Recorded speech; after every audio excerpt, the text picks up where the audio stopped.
아멘. 오늘 말씀의 제목은 부르심을 회복하는 기도입니다.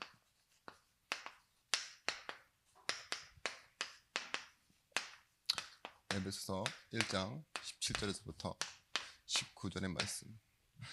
우리는 지난 강단 말씀에서도 받았듯이 복음의 가장 명료한 것이 무엇이냐? 그리스도의 은혜로라고 했습니다. 그리고 그것에 대한 부르심을 받은 것이 구원이고 복음이다라고 말씀받았어요. 여러분, 이제부터 여러분에게 가장 중요한 것은 무엇이냐? 구원이란 것을 알아가는 것이 가장 중요한 겁니다. 도대체 내가 아무것도 모르고 죄인인 상태에서 구원받았는데 그리스도의 은혜로, 그렇죠? 그랬는데 이제 우리에게 주어진 것이 뭐냐고요? 천국 가는 것보다 더 중요한 거, 하나님 보실 때 하나님이 알리시는 하나님을 아는 거예요. 구원받았기 때문에 이 구원이 무엇인지를 깊이 있게 알아갈 때 구원을 주신 하나님을 우리가 알게 되는 겁니다. 어떤 성공한 요리사에게 인터뷰를 하는데 잠깐 지나가는 거였어요. 요즘 드라마 중에 이루어질 진이 이런 드라마 있다면서요. 거기 주인공이 이제 이렇게 질문을 하는 거죠. 만약에 램프의 요정 지니가 당신에게 3가지 소원을 주어준다고 하면 당신은 어떤 소원을 말하겠습니까? 라는 질문에 이 요리사가 그렇게 대답해요.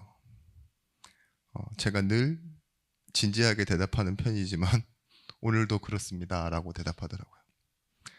저한테 가장 소중한 게 뭐냐고 물어보니까 그동안 힘들었던 순간의 과거였고 과정이었던 것 같다고. 저는 이미 소원을 다 이뤘습니다. 이미 내가 꿈꾸던 것을 계속 향해 왔습니다. 그때 가장 중요했던 것이 뭐냐? 힘들었던 순간과 과거래요. 그 과정이 가장 중요했대요. 그러니까 소원을 이루는 것보다 더 중요했던 건 뭐냐? 내가 안 될 때, 내가 못할 때, 그 안 될 때와 못할 때를 계속 겪어서 결국은 무엇이 됐다라고 얘기하는 거죠? 소원을 이룰 수 있는 그런 자리까지 오게 되었다 이거예요.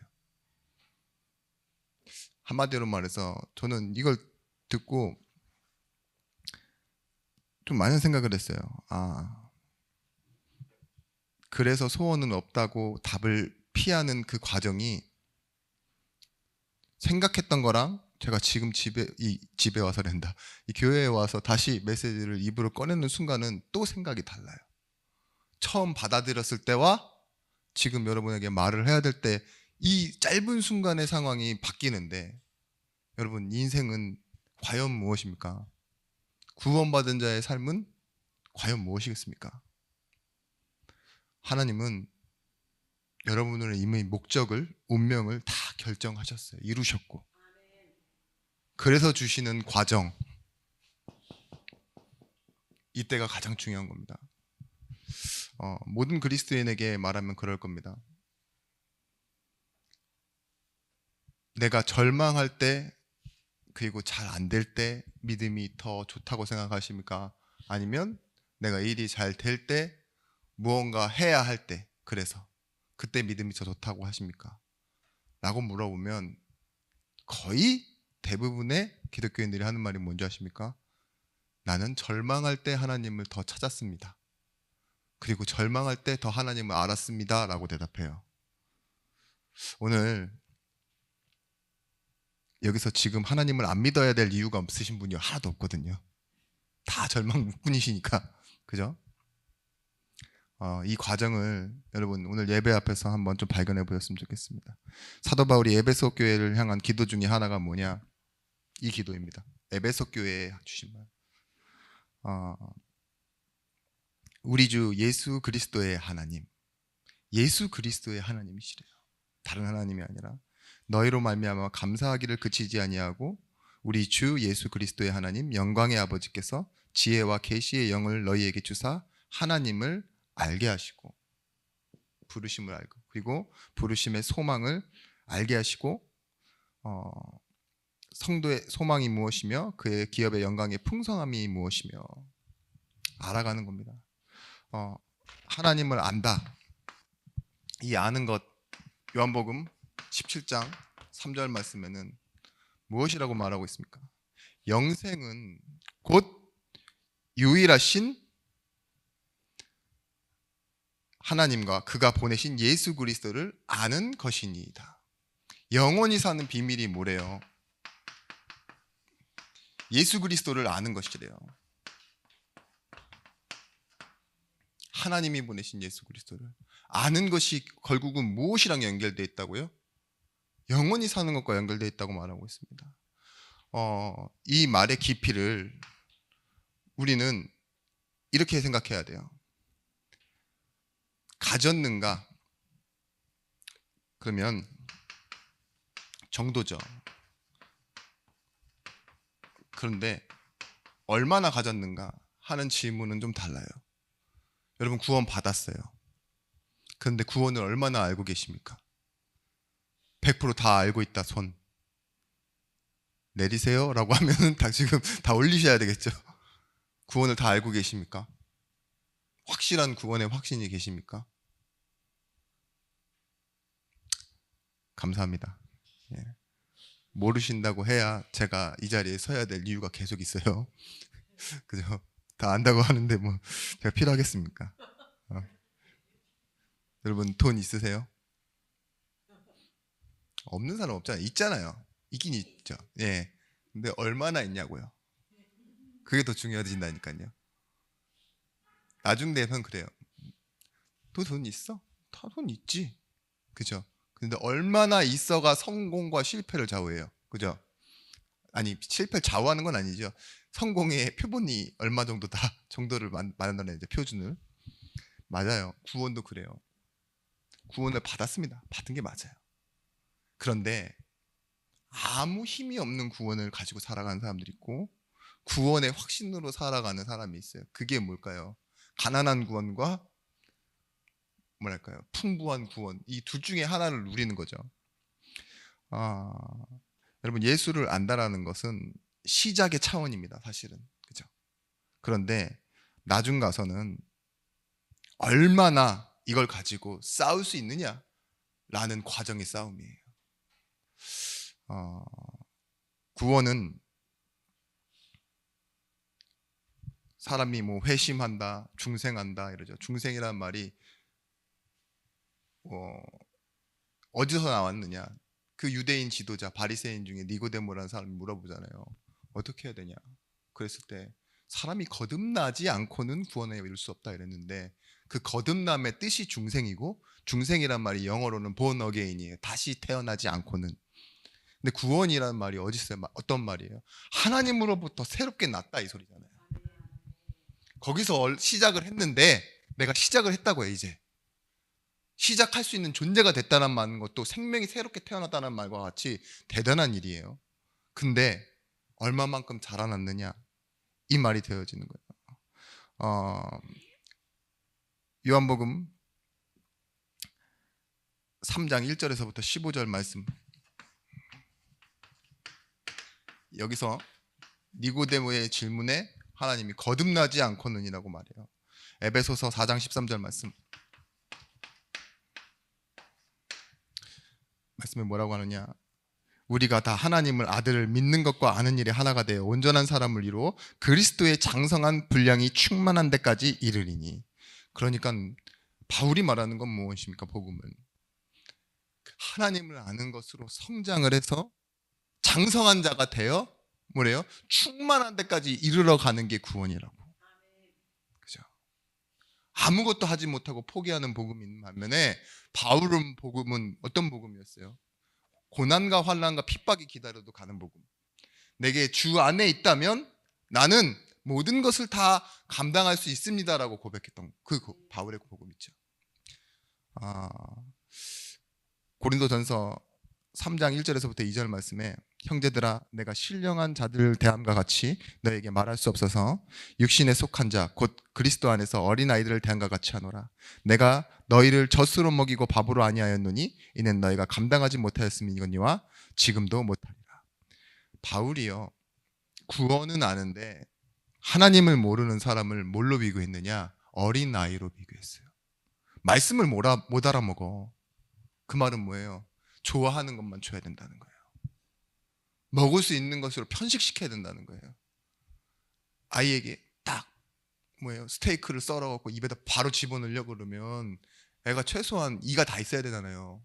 근데 지금 뭐라고 해요? 젖먹이 아이 같대요. 죽밖에 못 줘.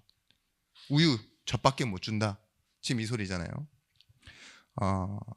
여러분 계시록 3장 20절 말씀, 전도할 때 가장 많이 쓰는 단어죠. 내가 문 밖에 서서 두드리노니 누구든지 내 음성을 듣고 문을 열면 내가 들어가 그와 더불어 먹고 그는 나와 더불어 먹으리라. 전도용이 아닙니다. 어떤 교회에 썼냐?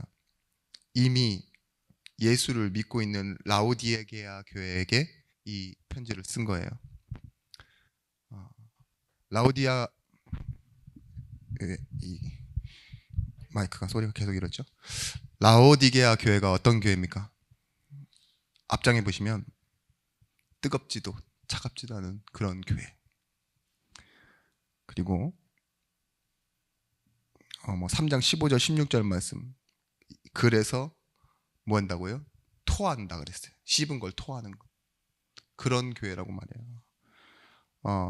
주를 믿는다면서 왜 주를 모시지 않냐 이 소리예요. 교회에 대한 질책입니다. 이 얘기는. 왜 입으로는 예수를 믿는다고 말하면서 예수로 중심된 삶을 살지 않느냐? 그건 뜨겁지도 차갑지도 않은, 이것도 저것도 아닌 교회다. 그러면서 뭐라 하느냐? 3장 22절. 귀 있는 자는 성령이 교회에게 하시는 말씀을 들을지어다. 뭐라고요? 말씀을 들어라 이거예요.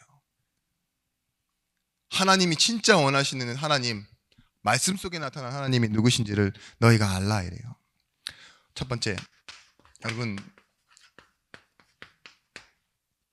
복음이 인생을 이해하는 시작이 되어야 됩니다. 우리의 과거의 인생은요, 배우고 보고 경험했던 것, 남에게 들었던 것, 보이는 것, 그런 것들이 인생이었죠. 근데 하나님이 우리에게 뭘 주셨습니까? 하나님의 생명인 복음을 우리에게 주셨어요. 하나님의 사랑인 복음을 우리에게 주셨다고요. 여기서 오늘 말씀에도 나오지만 하나님이 부르심이 무엇인지 우리가 소망을 알게 해달라고. 신앙이라는 것은요, 평안과 형통과 복받는 그런 신앙의 싸움이 아닙니다. 신앙 싸움은 원치 않는 싸움, 그런 걸 하는 게 신앙 싸움이 아니에요. 신앙은 무엇입니까? 여러분 이 질문에 대답해 보세요. 신앙은 무엇이에요? 고개를 연신 흔들어 내시는데 답은 못 하시는. 왜냐면 제가 말해도 다른 말을 할 거라서 그렇죠. 그래요. 제가 준비하고 이렇게 여러분을 물어보는 건 테스트입니다. 근데 테스트라는 의미보다는 여러분의 생각을 피해서 찔러 넣는 하나의 방법이라고만 생각해 주세요. 분명히 생각한 게 있으실 텐데 그것보다도 더 강조하기 위함,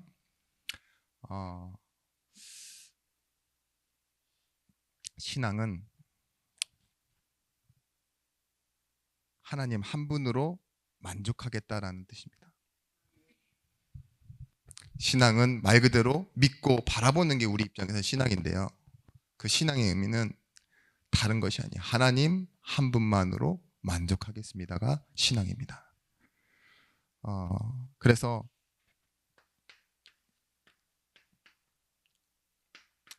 하나님의 기쁨, 이것에 여러분이 삶을 순종할 수 있게 되는 겁니다. 옳고 맞음이 아니라 하나님의 주권 앞에 나아가는 겁니다. 누가 과연 우리 인생의 주인인가? 누가 우리를 책임지시고 누가 우리를 이끌어 가시는가 하는 주인입니다. 손에 쥐는 것이 아니라 잘못된 나를 버리는 겁니다. 다니엘서 3장 1절에서부터 6절, 다니엘서 6장 10절 말씀. 여호와 스스로 존재하시는 분 맞죠? 우리가 높이지 않아도 홀로 높이 계신 분입니다. 뭔가 착각하시는데 기독교가 약해진다고 해서 하나님의 영광이 떨어지는 경우는 없어요. 기독교가 망한다고 해서 하나님의 계획이 실패하는 경우가 없습니다. 여러분의 조건이 아무것도 없다고 해서 하나님 앞에 나아가지 못할 이유도 없고요. 왜냐? 다시 말씀드리지만 여러분의 조건은 하나님이면 충분합니다. 천국 가는데 다른 어떤 행위와 어떠한 방법 필요 없습니다. 예수 그리스도면 충분했습니다. 왜 과거형으로 말씀드리느냐? 이미 끝내신 일이기 때문입니다. 그래서 여러분, 바울의 고백처럼 은혜는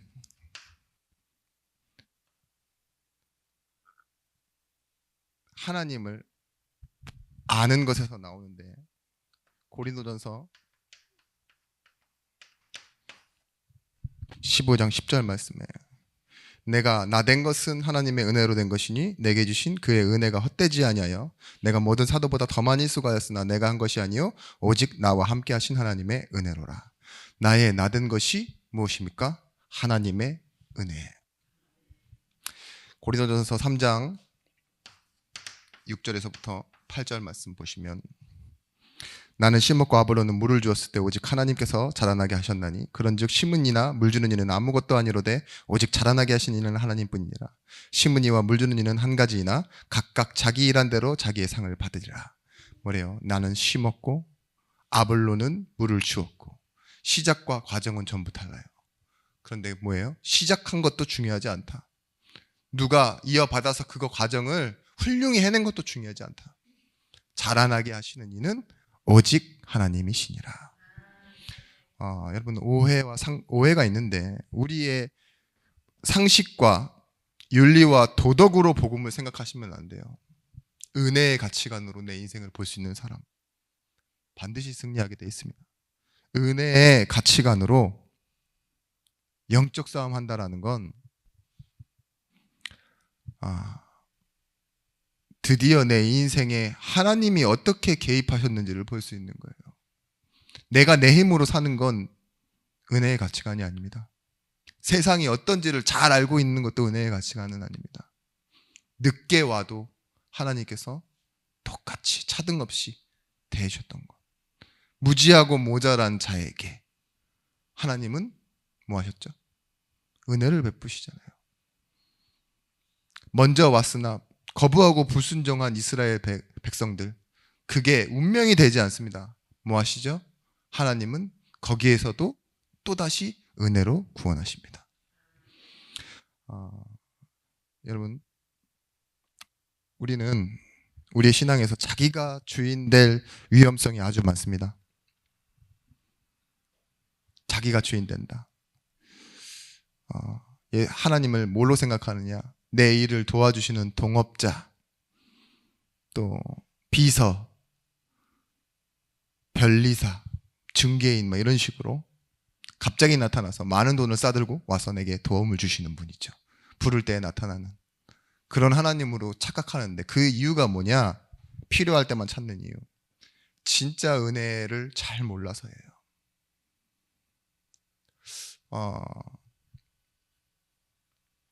하나님의 입장에서 먼저 생각할 수 있게 되어지는 것이 뭐냐? 기도입니다. 기도. 내 필요를 구하는 게 아니라 하나님의 입장에서 도대체 이것은 무엇입니까?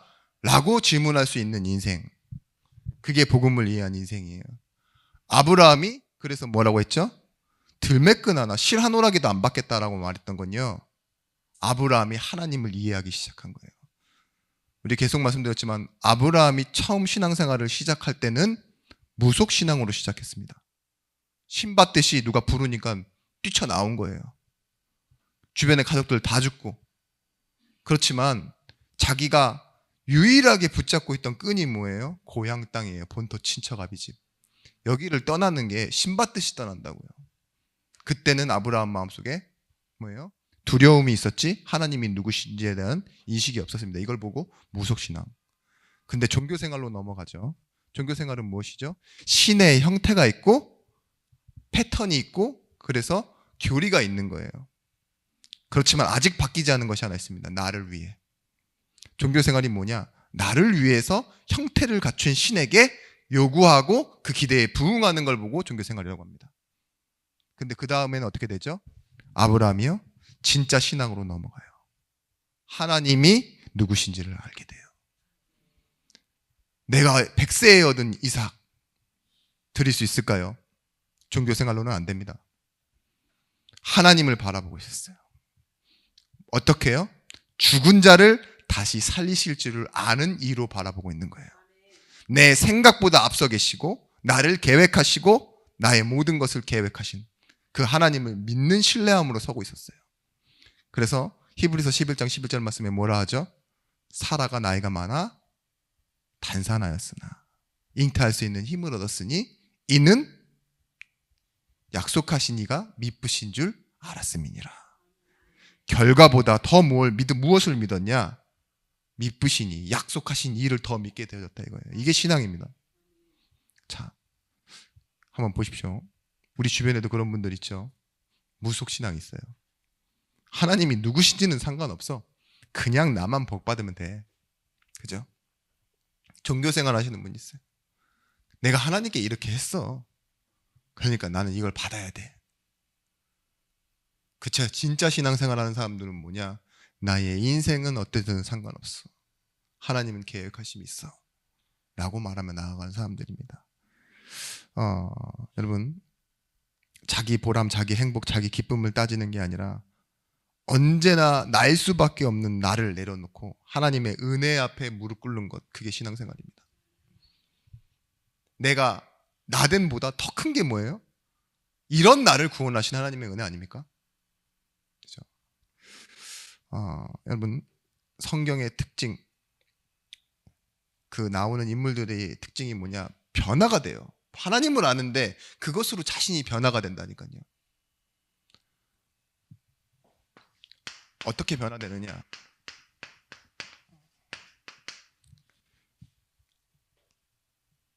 외형의 변화가 아니라 이들이 다 하나님 중심으로 변화가 됩니다. 바울은 자신을 이렇게 이해했어요. 이 은혜 앞에 나는 죽어져야 되는 사람일 뿐이다라고 이해했던 것 같아요. 대부분의 성경이 그래요.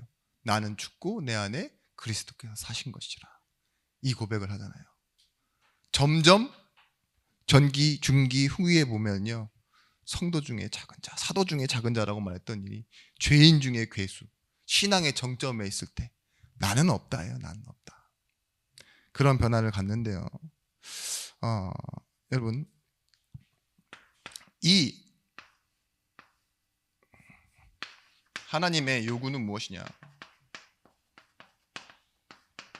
네가 하는 것 말고 내가 하는 걸 알아라 이거예요.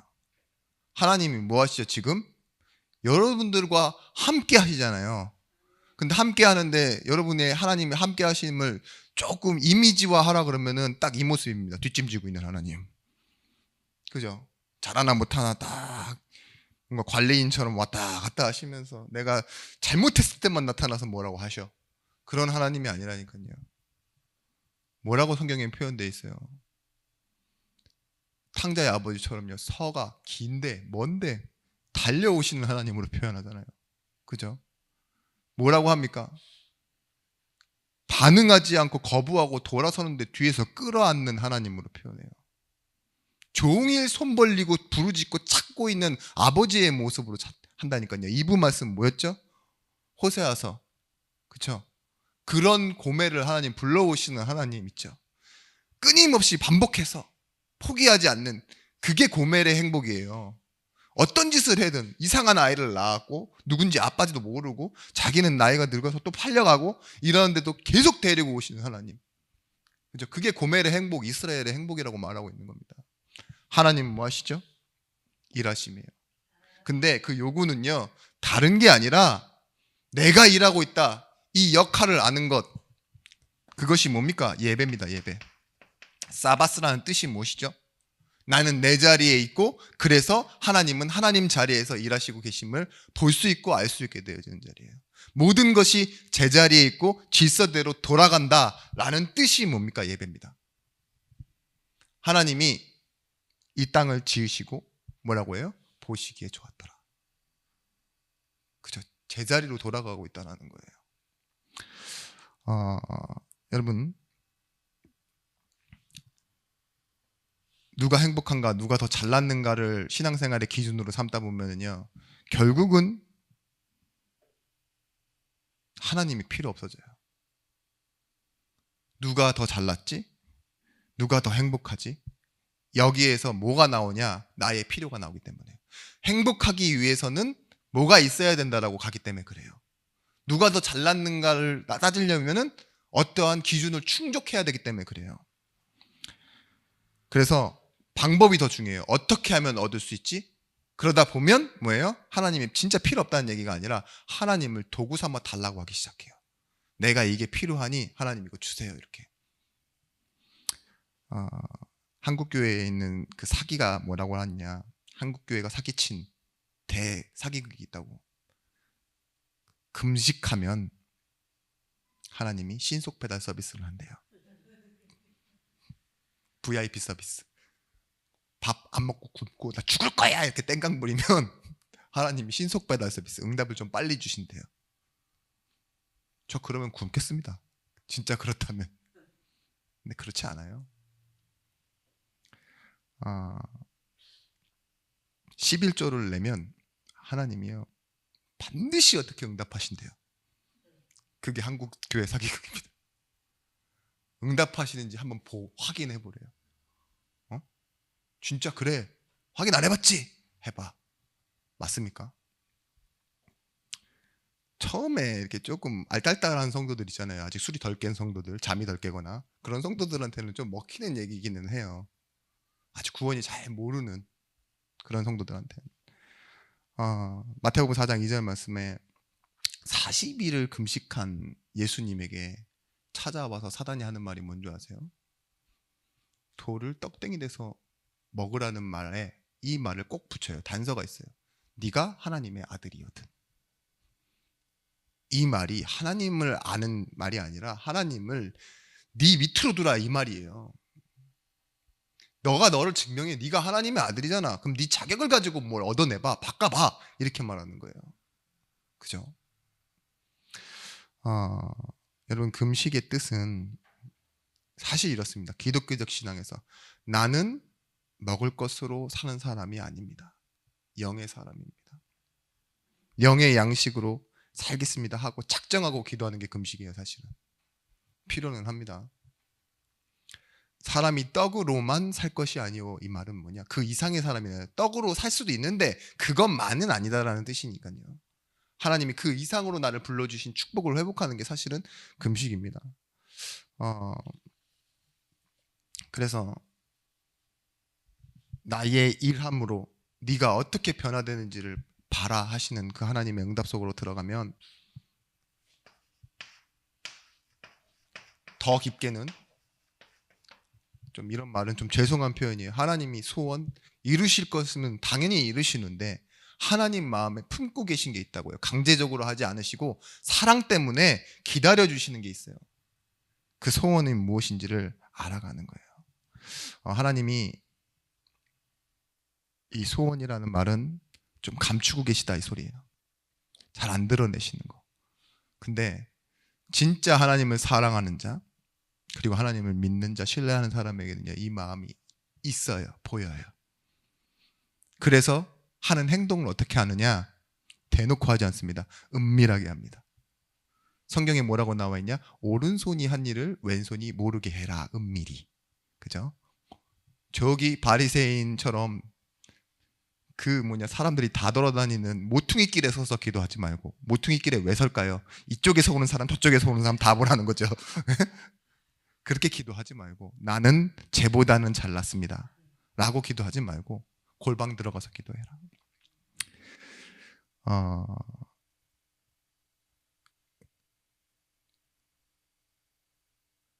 차가 예전에 사고가 나면은요, 요즘은 안 그렇지만 누가 옳으냐 누가 틀리냐의 싸움이 아닙니다. 어떤 싸움이 되느냐? 누구 목청이 더 크냐? 네, 목소리 큰 사람이 이긴다고 그런 말 있죠. 좋게 해주면 사람을 깔본다는 세상의 논리 속에 여러분은 살아요. 그죠? 뭔가 보여내거나 뭔가 증명하지 않으면 내 인생은 조금 세상 말로 속되게 말하면 바보처럼 보이는구나. 내가 잘해주고 내가 이렇게 좋은 마음으로만 하면 나를 병신같이만 보는구나. 이런 세상의 지식과 상처에 눌려서 여러분들 살아간다고요. 여러분, 은혜는 뭐예요? 긍휼. 또 다른 말로 인애가 뭐라고 했죠? 고멜에게 보였던 하나님의 사랑을 자격이 없는 자에게 끊임없이, 어떤 조건을 달성 못하면 끊어지는 그런 것이 아니에요. 끊임없이 부어지는 하나님의 사랑이라고 그랬잖아요. 교회가 해야 할 일, 성도가 해야 할 일이 뭐냐? 여러분, 실망 말고 낙심 말고 나를 향한 하나님의 사랑을 받아들이고, 그죠?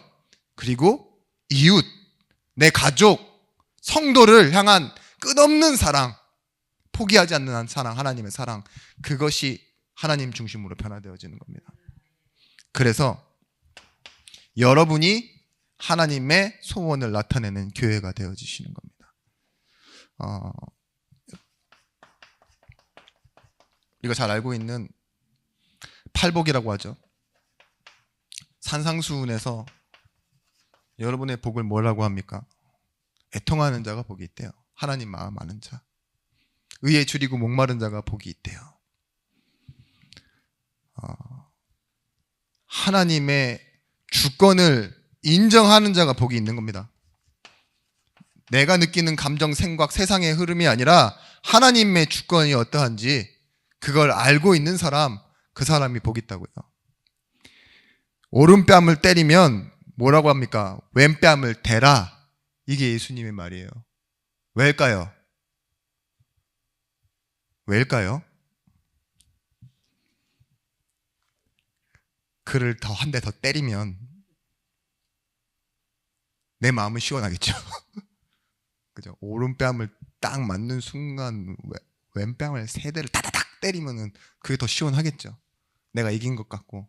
근데 심판이 누구냐 이 소리예요 지금. 너 한 대 더 맞아. 그게 하나님 주권이에요. 내가 심판 보고 있어. 네가 한 대 더 맞아도 네가 이긴 거야. 이 소리예요. 근데 네가 내 말을 듣지 않고 뭐 한 대 더 때린다고 해서 네가 행복하냐? 그렇지 않다. 너를 행복하게 하는 건 나다 이거예요. 진짜 하나님의 말씀에 순종하지 않는 게 더 큰 일이고 더 위험한 일이다. 이 얘기를 해주시고 싶은 거예요. 너를 박해하는 자를 축복하고 축복하라. 저주하지 말라. 로마서 12장 14절 말씀이죠. 왜 그렇게 말할까요? 네가 한 대 맞았다고 그것으로 실패하거나 너가 박해를 받았다고 해서 그것으로 네 인생이 운명이 결정되는 게 아니다. 너의 역할은 뭐다? 축복하고 축복하라. 양보해라. 사랑해라. 그게 너 역할이다. 왜냐? 너는 내 자녀이기 때문에. 심판은 누가 해요? 내가 한다 이 소리예요. 이해하시기 바랍니다. 이해 못하시는 것 같아서 한 번 더 말씀드릴게요. 이해하시기 바랍니다. 지금 머릿속에 떠다니는 그 생각을 정리를 못 하시네요. 네? 억울한 일을 왜 이렇게 많이 생각하시는 거죠? 지금 예배 시간에 제가 이 한 대 더 맞는 얘기했다고 모르실 것 같죠? 말씀이 안 들어가는 건 금방 느낍니다. 잘 들어가는 건 잘 못 느껴요. 왜냐하면 제가 잘한 줄 알거든요. 근데 그렇다니까요. 지금 다른 생각하시면 돼요. 할까 말까로 가시면 안 돼요. 여러분, 성공한 사람들의 절망이 있어요. 그게 뭐냐? 사울왕입니다. 대표적인 케이스가. 그렇게 하나님 세우시고 다 했는데도 절망하고 실패하고 하나님을 떠나는 사람이 있는데, 실패한 사람들의 소망이 대표가 누구냐? 다윗이에요. 지가 죄를 짓고도, 지가라고 해서 죄송합니다. 자기가 죄를 짓고도 하나님 다시 앞에 와서 뭐라고 하는지 아세요? 죄를 죄라고 말하지 않으면 하나님 그런 사람이 행복한 사람입니다라고 얘기해요. 그렇죠? 하나님 내 마음에 정결한 마음 주세요. 새롭게 하시면 새롭게 됩니다. 이렇게 나오는 사람이 다윗이었다니까요. 그러니까 끊임없는 도망과 실패와 인정받지 못함 속에 있어도 다윗은요 늘 하나님을 찬양했던 사람이 되잖아요. 그게 무슨 변화입니까? 하나님 중심의 변화잖아요. 다른 말로는 힘입니다. 영적 집중. 이거 할 수 있는 힘이 생긴 거예요. 여러분, 예배 결국은 어떤 응답이냐? 삶의 응답입니다. 예배가 결국은 삶의 모습이어야 돼요. 내가 왜 삶이 잘 안 되는가? 예배의 모습이 틀려서 그렇습니다. 이건 반드시 그렇습니다.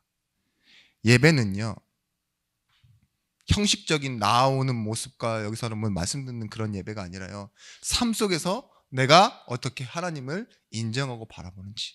우리 여기 와서 말씀 들었잖아요. 말씀 들었으면 뭐하냐? 그 말씀을 삶으로 옮겨가는 것을 보고 예배라고 한다니까요. 일부 말씀 때 기억하세요. 사람은 안 변해요. 뭐래요? 같이 편향이 있다니까요. 절대 변하지 않으려고 하는 마음을 가지고 있어요. 그러니까 여러분, 조금씩 신앙생활 시작할 때 여러분들이 가지고 있었던 그 신비주의나 율법주의나 이런 걸 그대로 섞어서 계속 하신다니까요. 여러분들 하지 말라고 말할 수 없을 만큼 여러분 너무 깊어져서 제가 건드릴 수 없어갖고 웃기기만 하는데, 가끔씩 놀리면서 진짜 성령의 음성으로 듣고 새로운 사람으로 거듭나시길 바랍니다. 고린도후서 4장 8절 9절 말씀에